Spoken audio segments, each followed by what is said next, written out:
नमस्कार, आप देख रहे हैं Indian SKP news. Amitabh Bachchan और अभिषेक बच्चन में कोरोना वायरस के संक्रमण की हुई पुष्टि। जी आपको बता दें, अमिताभ बच्चन और अभिषेक बच्चन कोरोना वायरस से संक्रमित हैं। उन्होंने इसकी जानकारी ट्विटर के माध्यम से दी।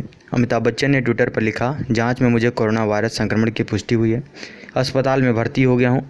अस्पताल अधिकारियों को सूचना दे रहा है। परिजनों और स्टाफ की जाँच करा ली गई है। उनकी रिपोर्ट का इंतजार है। वहीं उन्होंने आगे लिखा, पिछले 10 दिन में मेरे संपर्क में आने वाले लोगों से अनुरोध है कि वो अपनी जाँच करा लें। आपको बता दें, अमिताभ बच्चन जी को नानावटी अस्पताल में भर्ती कराया गया है। अमिताभ बच्चन अब 77 वर्ष के हो चुके हैं। अस्पताल के सूत्रों ने उन्हें पृथक वार्ड में रखने की जानकारी दी है। धारावी मॉडल पर WHO की तारीफ के बाद बोले राहुल गांधी, जनता है शाबाशी की हकदार। जी आपको बता दें, WHO के महानिदेशक ने हाल ही में दुनिया के कई देशों के साथ ही धारावी को भी कोरोना वायरस पर नियंत्रण का एक आदर्श मॉडल बताया था और इसकी तारीफ की थी।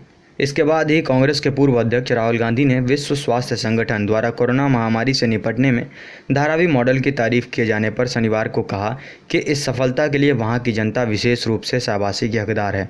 दुनिया की सबसे बड़ी झुग्गी बस्तियों में से एक धारावी में संक्रमण के मामलों में लगातार गिरावट आई है।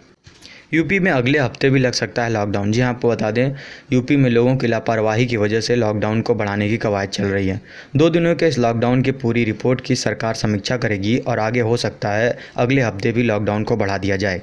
ऐसा इसलिए हो रहा है क्योंकि उत्तर प्रदेश में जैसे जैसे कोरोना की जांच बढ़ती जा रही है, वैसे वैसे कोरोना के मामले भी सामने आते जा रहे हैं। जुलाई के पहले 10 दिन में ही 10,000 से ज़्यादा मामले सामने आ चुके हैं। यही वजह है कि अब उत्तर प्रदेश सरकार ने पूरे प्रदेश में 55 घंटों का मिनी लॉकडाउन लगाया है। 2 दिन के बाद इस लॉकडाउन की पूरी रिपोर्ट की सरकार समीक्षा करेगी और आगे हो सकता है इसे अगले हफ्ते तक बढ़ा दिया जाए। IITs कर सकती है JEE एडवांस और JEE सिलेबस में बड़े बदलाव। विभिन्न IITs JEE और JEE एडवांस 2020 के एग्ज़ाम फॉर्मेट में बदलाव करने की योजना बना रही है। अगले हफ्ते हो सकता है यह फैसला। कोरोना की वजह से दुनिया में हर तरफ हाहाकार मची हुई है।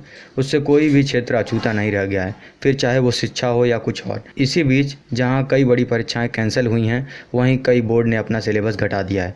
इसी क्रम में IITs भी एक बड़ा निर्णय ले सकती है। मीडिया रिपोर्ट की माने तो विभिन्न IITs JEE का सिलेबस कम करने और JEE एडवांस परीक्षा का फॉर्मेट चेंज करने का विचार कर रही है। इस संबंध में ज्वाइंट एडमिशन बोर्ड की मीटिंग में चीज़ें तय होंगी। इसके बाद ही फाइनल डिसीजन आएगा। इस मीटिंग में सिलेबस कम करने से लेकर परीक्षा का फॉर्मेट बदलने तक का विचार किया जा सकता है। मौसम से जुड़ी खबरों की बात करें तो असम में बाढ़ से हालत बेहाल है। 6 लाख से ज़्यादा लोग प्रभावित हैं। अब तक 66 लोगों की मौत भी हो चुकी है। असम में बाढ़ ने लोगों की ज़िंदगी को पटरी से उतार दिया है। बाढ़ से 20 जिलों के 6,02,000 लोग प्रभावित हुए हैं। जी आपको बता दें, असम में बाढ़ से जनजीवन अस्त व्यस्त हो गया है, जहां 20 जिले बाढ़ की चपेट में आ गए हैं, जिससे राज्य में प्रभावित होने वालों की संख्या 6 लाख से अधिक हो गई है। असम राज्य आपदा प्रबंधन प्राधिकरण ने एक बुलेटिन में बताया कि बाढ़ के पानी में डूबकर 2 लोगों की जान भी चली गई है। बुलेटिन के मुताबिक 2 लोगों की अलग अलग जगह पर मौत हुई है। एक शख्स की कोकराझार में जबकि दूसरे शख्स की धुबरी में मौत हुई है। वहीं उत्तर बंगाल में भारी बारिश से आ गई बाढ़। उत्तर बंगाल में शनिवार को भारी बारिश हुई, जिससे निचले इलाकों में बाढ़ आ गई।